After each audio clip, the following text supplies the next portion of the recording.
We are turning our attention now to the race for governor. That's happening next year. It'll be here before you know it.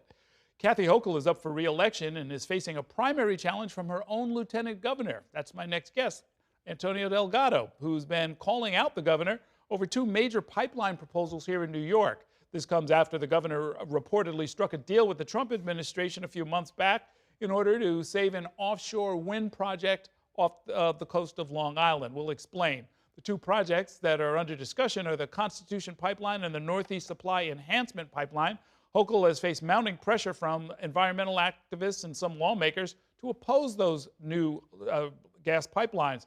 Joining me now to talk about where things stand in his campaign and much more is Lieutenant Governor and gubernatorial candidate Antonio Delgado. Welcome back to the program. Good to see you. Always good to see you. Thanks for having me back. To the idea that to the extent that politics is about the art of the possible, the good, not the perfect, and the governor struck this deal with the Trump administration, some offshore wind project gets to go forward in Long Island, but the gas pipeline connecting, I guess, Pennsylvania and ultimately Texas with the western part of the state, not a deal that you like? Absolutely not. It's important to understand that these are pipelines that were previously denied permits due to water quality standards that we, as a state, have an obligation to enforce, and as a state have the authority to do so under the Clean Water Act. Nothing has changed with these pipelines. The science hasn't changed, their projected impact on water quality hasn't changed, and the impact to New Yorkers directly hasn't changed. So what we're talking about is a governor who's decided to make a deal with an individual in the White House that will put New Yorkers directly in harm's way. And that is unacceptable, full stop.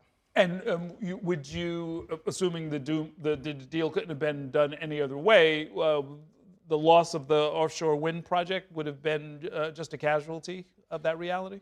That can't be what we justify, putting New Yorkers in harm's way. The Nessie pipeline you referred to was denied a permit twice now, 19 and 20, it's been denied. So if our state laws have already made it clear that this is going to not meet the quality of water that we want New Yorkers to be exposed to, then in essence, when you make this deal, what you're saying is, we're okay with putting New Yorkers in harm's way, literally putting their well-being in harm's way. And not only are you doing that from a health and wellness standpoint, but the cost of energy, the amount of money that New Yorkers will have to put in to account for this extension of these pipelines, by estimates of 3 to 5% increase in utility bills. So not only is it going to hurt them physically, potentially, but it's also going to hurt New Yorkers economically. So yeah, it is deeply problematic, and it feels a lot more like political theater than anything of substance for the people. Keep in mind, New York is a leader in climate. The CLCPA is a nation-leading climate law. The notion that we would have a governor that would make this kind of deal, that would put New Yorkers in harm's way and is totally at odds with our climate goals and would increase energy bills, what do we have to show for it? I saw that you signed a petition urging the governor to undo the deal in effect. And I think I know the answer to this, but I do have to ask it. You have her phone number. Have you called her up just to talk about it? I haven't talked to her about this particular issue. We have a lot of disagreements on a lot of different issues at this point. And who I talk to now more than ever is the people, to elevate their voices and where they view this issue going. And where this issue, and what I've heard from folks all across this state, be it downstate or be it in the southern tier or be it in the Hudson Valley, no matter where you go across this state, folks do not want frack gas being expanded across New York. There was a fight decades ago to ban fracking. And now here we are decades later with a governor of New York who appears willing to sell that fight out. And that is a problem. And I stand with all New Yorkers who understand that we can be better. Okay. How's the campaign going? Outstanding. I was just out in Syracuse this week where I received the endorsement of Citizen Action, a grassroots, people-powered organization that is dedicated to making sure that we have a government that works for the people and not for profits, that we have a government that's committed to really tackling economic inequality and making sure that we put public goods ahead of private greed. To me, to have that kind of support is emblematic of the fact that our message is getting out there. We're connecting with people. I did a meet and greet that same day, heard from folks who are struggling when it comes to housing, food insecurity, health care. They want and they deserve more, Errol. Much of what we're seeing in the race for mayor and in selected other races that are being looked at really all around the country is people who are at wit's end with the status quo, that they just want something different. Me too. And they're looking elsewhere. Right. You sound like you want to be their candidate, those people. I believe that for a very, very long time, this status quo has been broken. Right here in New York, 1 in 5 kids are living in poverty, half those kids in deep poverty.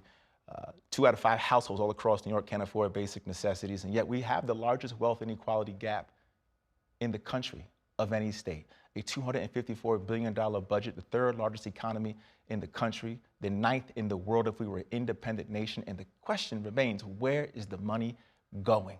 To the top 1% and the big corporations.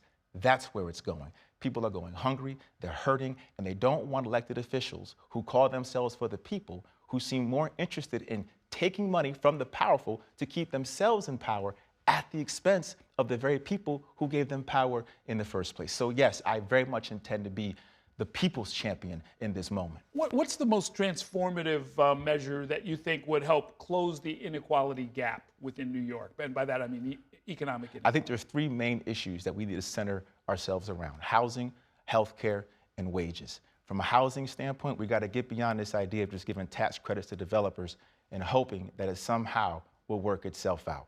We need to stabilize rents all across this state, make it easier for localities to do that kind of work. We need a public developer that is committed to actually doing the work of building off-market, permanently affordable housing.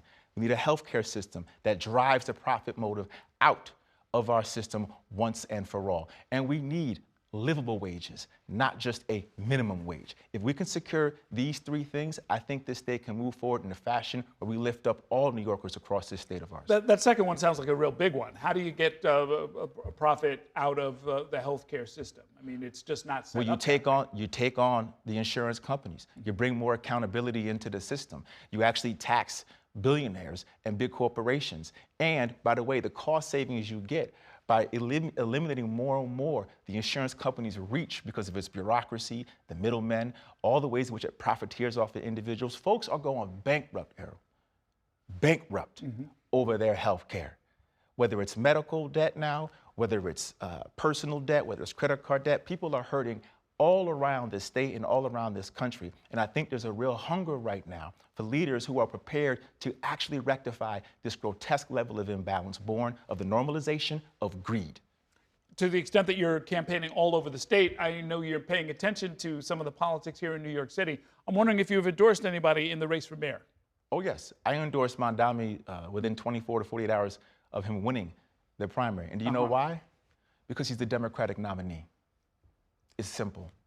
And I think it's quite notable that leaders all across this state, leaders of our Democratic Party, continue to keep the Democratic nominee at arm's length. The Democratic nominee, who, by the way, won in the first round by a significant margin. The Democratic nominee, who, by the way, pulled in more voters between 18 and 34 than any other prior nominee. The Democratic nominee who actually inspired young people to come out who've never voted for.